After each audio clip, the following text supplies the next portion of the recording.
కాదు బాగానే ఉండేదండి. పోయిన సంవత్సరం 2002లో మా వాళ్ళ పెళ్ళి అయిందండి. అప్పుడు వచ్చింది భోజనానికి వస్తే అసలు కొంచెం కూడా ఒక మొద్దు భోజనాల్లో కూర్చుంటే అస్సలు దిగలేదండి. ఏదో కొంచెం అడ్డం పడి దిగల. ఆవేళ వచ్చేసిన తర్వాత అమ్మ ఇలా ఉందే ఒకసారి చూపించుకోపోయావా అన్న. అంటే చూపించుకోలే. ఇక ఎందుకు పోయేదానికి నాకు ఇంకా డాక్టర్ గారి దగ్గరికి ఇవన్నీ తిరగనా వద్దు అని అలాగే అనుకుంటా మజ్జిగ రసం గట్టా పట్టించేవాళ్ళం. మిక్సీ పట్టితే కొంచెం దిగేది, లేకపోతే మెత్తగా ఉండి పిసికితే అలా తాగేది. చాలా సంవత్సరం అయిపోయిన తర్వాత 2003 వచ్చిన తర్వాత అసలు శాంతం తింటలా, అసలు ఏమీ తింటలా. తినుకోకుండా తిన్నది బయటకు వచ్చేస్తుంది. పట్నే వచ్చిందిగా ఇదేంటో అని కొంచెం ముక్క తీసి పైకి పంపించాలి, భయపడమాకండి ఏమీ లేదులే అని అన్నారండి. అప్పుడు ఈవిడికి కొద్దిగా కాయలాగా ఈ పక్కన స్వరం పక్కన కాయలాగా ఉంది. ఇది సెకండ్ స్టేజీ దాటినట్టే ఉంది కానీ కరెంటులతో సరిపోద్ది అని అన్నారు. ఏదైనా కొంచెం మనకి గొంతు నొప్పి అయినా ఏ నొప్పి అయినా ముందల తొందరగా చూపించుకోవాలి. ఇప్పుడు ఆవిడ అలా చూపించుకోకపోవడమే ఆవిడ బాధపడుతుంది. అసలు ఫస్ట్ చూపించుకుంటే మాకు ఇంత కాడికి వచ్చేది కాదు కదా. అసలు ఎవరైనా చూసిన వాళ్ళైనా ఎవరైనా కొంచెం అనగానే చూపించుకోవాలి. ఎవరైనా ఎందుకు వచ్చిందిలే అని.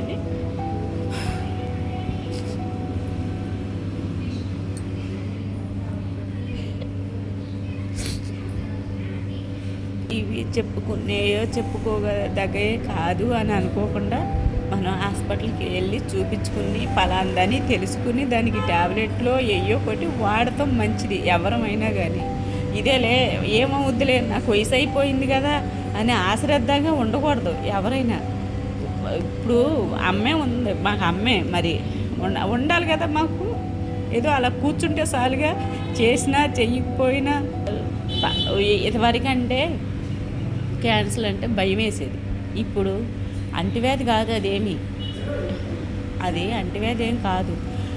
మెతుకు దగ్గర గొంతుకు అడ్డం పడుతుంది అన్నం, అది తెరలాగా అడ్డం పడి అన్నం దిగనెత్తలేదు. అసలు ఒక మెతుకు కూడా దిగనెత్తలేదు. బాధ అనిపిస్తుంది పిల్లలను చూస్తే.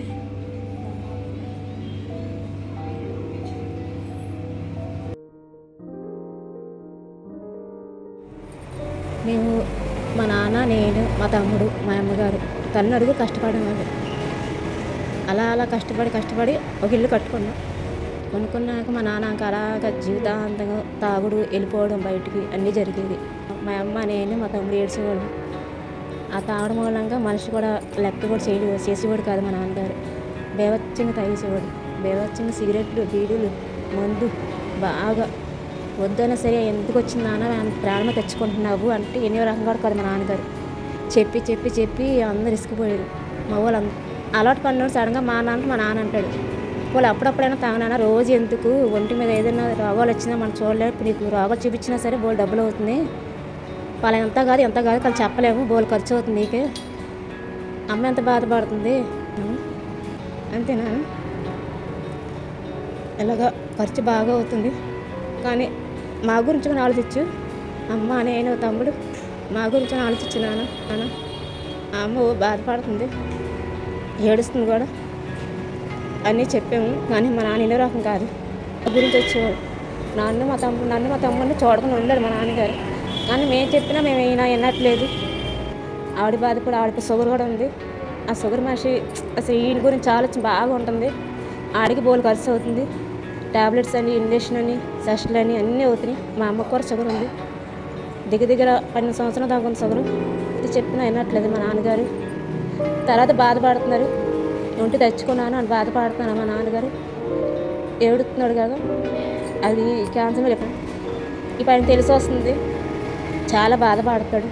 గొంతు నొప్పని ఏం తగ్గట్లేదు. గాలిపడిగా చూస్తున్నారు మమ్మల్ని, చాలా చూస్తున్నారు. కానీ మేము చెప్పుకోలేకపోతున్నాం బయట కూడా. కానీ మా అమ్మ ఏడుస్తుంది. అదేంటో ఆ చూపులని మాకు తెలియదు. కానీ అలా జాలిపడి అలా చూస్తుంటే మాకు ఏదోలాగా ఉంటుంది. మాది పశ్చిమ గోదావరి జిల్లా.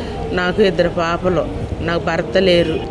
అనాథ టైపులో బతుకుతున్నాను. బిడ్డల దారి బిడ్డలైపోయారు. నాకు ఏ ఆధారము లేదు.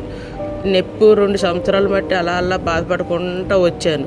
ఓ సంవత్సరం దాకా పర్లేదు తెలియలేదు. సంవత్సరం పోయినాక కింద గడ్డ కింద బయట వెళ్ళింది, రొమ్మికి ఎడం పక్కన, ఈ గుండె పక్కన. అయితే ఏంటో తెలియక హాస్పిటల్ అన్నీ తిరుక్కుంటూ వచ్చి ఉన్న రూపాయి చేసేసుకున్నాను.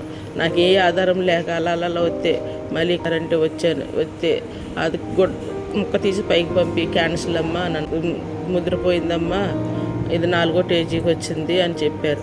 ఆ డాక్టర్ల దగ్గరకు వచ్చి దండం పెట్టుకుంటే, అమ్మ ఆపరేషన్ చేస్తే మరి నీకు ఎలా ఉంటుందో ఏంటో, ఇది క్రిటికల్ కేసు, మరి ఎడం పక్కన గుండెల్లో గుండెపోటు కూడా వచ్చే అవకాశం ఉన్నది, మరి ఈ పక్కన మీ చేతకి మరి 50% లాగా ఉన్నది. ఎప్పుడు 4 కీమోలు పెట్టాక ఆపరేషన్ చేసినాక మళ్ళీ 4 కీమోలు పెడతామన్నారు. నాకు ఏ ఆధారము లేదు, దిక్కులేని బతుకుతున్నాను. ఈ జబ్బు మట్టికి ఎవరికి వచ్చిద్దో ఎలా వచ్చిద్దో కూడా తెలియదు. మీరు ఎవరైనా తెలుసుకోవాలంటే ఈ ఎడం పక్క చెయ్య కొంచెం వాపోతుందో సంకలం, ఎడం పక్క అయితే కుడి పక్క అయినా లోపల కొంచెం గడ్డ కింద చెయ్యి వాపోతుంది, రొమ్ము కింద కొంచెం చిన్న చిన్న గడ్డలు వస్తున్నాయి అనుకున్నప్పుడు తొందరగా వచ్చి చూసుకోండి. అది ఎక్కువగా క్యాన్సర్లో దింపుతుంది ఆడపిల్లలకి.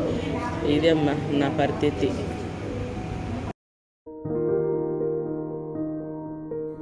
ఈయనకు లంగ్ క్యాన్సర్. కొన్ని సంవత్సరాల తరబడి చుట్ట తాగడం వల్ల ఈయనకు లంగ్ క్యాన్సర్ వచ్చి కనీసం మాట్లాడలేకపోతున్నారు. తినడం తాగడం కూడా ఎంతో ఇబ్బందికరమైన జీవితం.